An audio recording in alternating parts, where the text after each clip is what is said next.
everybody. My name is Avery McCarthur. I'm 38 years old and I sell anti-aging lip balm.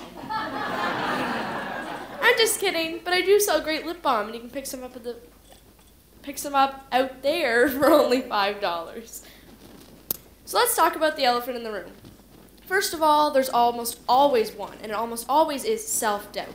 Whether you think you're too old, you're too young, or you're not smart enough. I'm going to tell you a story, and I'm going to tell it in first person just because it's more compelling. So me and my dad were walking through the park one day, and I saw this huge, huge elephant, and it was only being held by a tiny rope.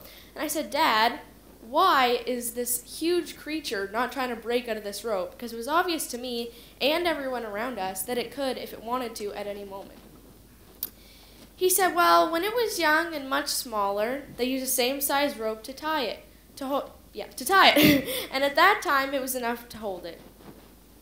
So as he went up, he was conditioned to believe that he could not break away, so he never tried.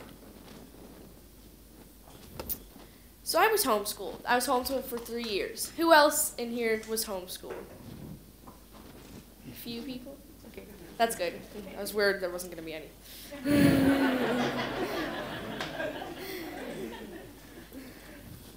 So when I was homeschooled, my mom always taught me to think big. And whenever she would teach us, she would always teach us about stuff we would end up seeing in real life. So that year, she taught us about George Washington, the Library of Congress, Smithsonian museums, and Teddy Roosevelt. That Christmas, she announced we were going to Washington. We were so very excited. And when we got there, we visited all the Smithsonian museums and got to see a life-size replica of Amelia Earhart's airplane.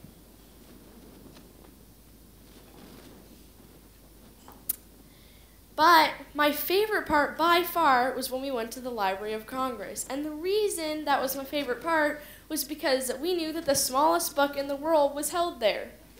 And me and my little brother love reading the Guinness Book of World Records. So we love looking at the smallest things and the biggest things and everything in between. So when we got there, we ran out to the front desk so excited, and we said, "Oh, we heard that the smallest book in the world was held here. Can we go see it?" And they said, "No." And we're like,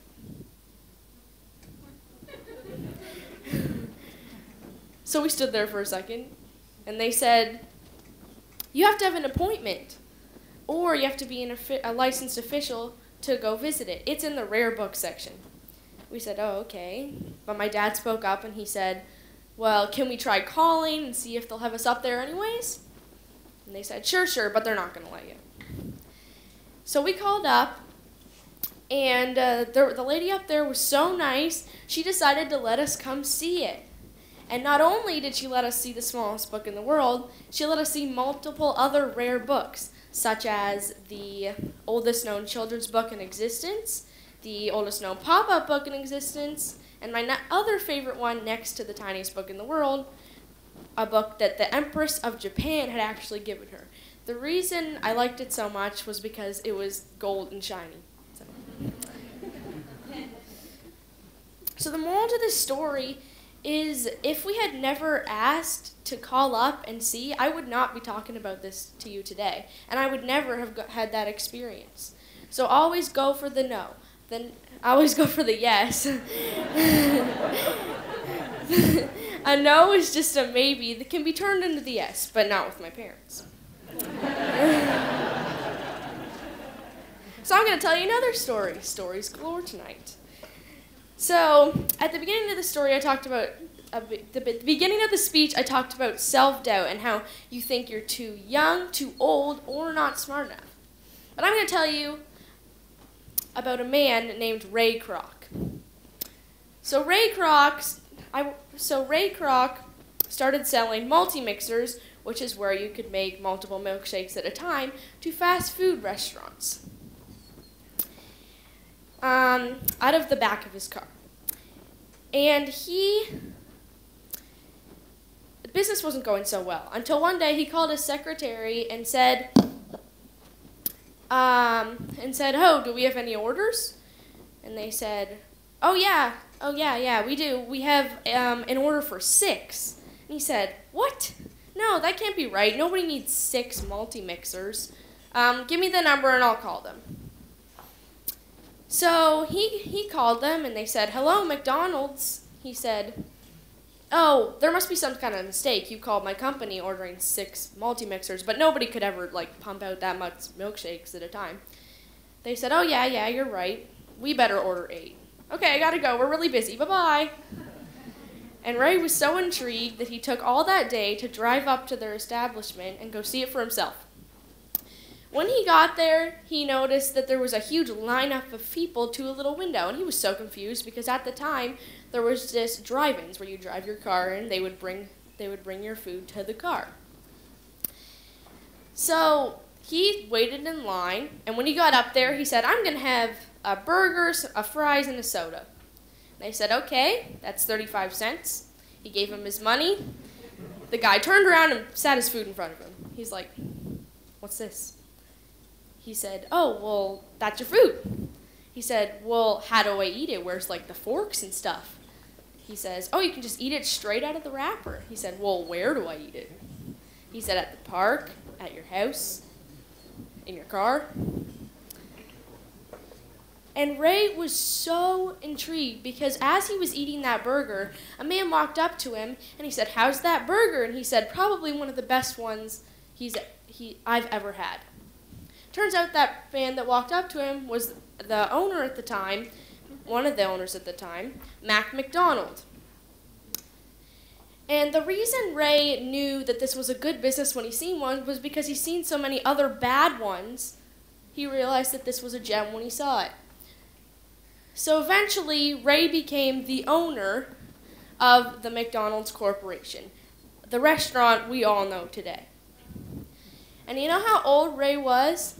He was 52 years old. So never doubt your capability, whether you're too old, not smart enough, or too young. Because if you're older, that just means you. Because if you're older, that just means you have more wisdom, and if you're younger, that means you have more energy to complete more things. There we go.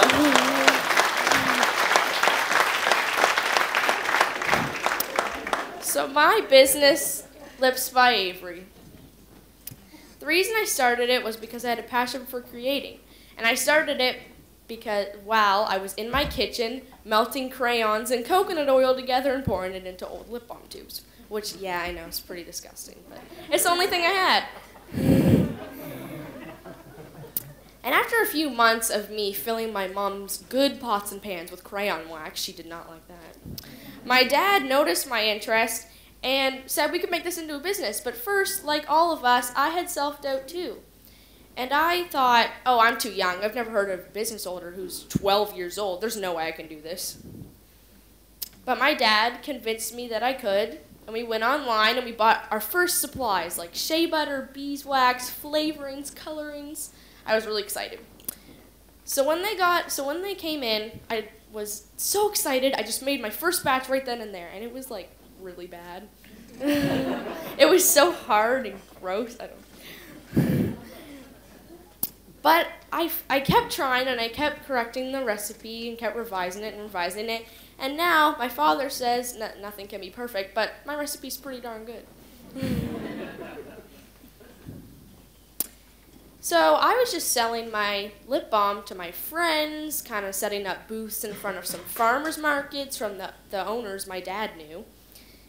And then my math teacher named Madame Dalton, she said, "Hey Avery, I heard about this youth entrepreneurship challenge. I mean, you should join it. You have a business." And I'm like, "Oh yeah, that would be fun." So I joined it, and I got in there, and there was about a bunch of 19 to 20-year-olds. And I was like, oh, I can't do this. No, I'm not going to win against them, because they all had apps and technology-related stuff. I'm like, oh, goodness. But turns out I moved on to the Provincials, which was at the Delta Hotel here in Moncton. So when I got there again, I was like, nope, because there was a bunch of 20-year-olds, teens in my group. But turns out I ended up winning that. And at the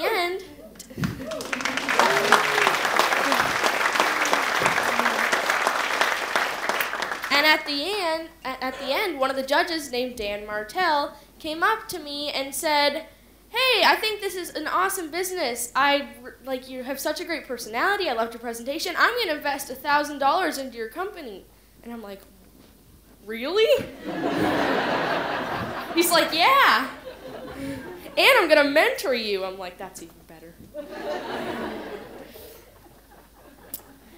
And if I would have listened to my self-doubt, I would not have got that investment or won that Youth Entrepreneurship Challenge, or I wouldn't have a meeting with Kent to put Lips by Avery in 30 stores in Atlantic Canada.